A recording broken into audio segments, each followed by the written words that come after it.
全中运即将伫咧19日登场，为鼓励并提升选手必胜的决心，市长委托亲自出席授旗仪式，并将旗旗授予台南市体育总会理事长吴志祥，望台南代表队再创佳绩，为台南市争取荣誉。代表我们台南市所有的市民朋友来为我们台南市参加114年全国中等学校运动会的代表队来授旗、加油打气。那知道，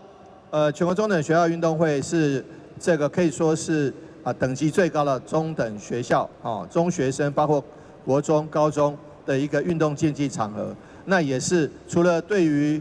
同场竞技结交朋友，也是对于他们将来的人生规划，在体育以及在运动方面，在方方面面都有很好的重要的一个历史里程碑。所以呢，同学无不这个全力以赴，老师、家长的这个寄托、希望都在他们的身上，以及所有的市民朋友的荣誉也都在他们的身上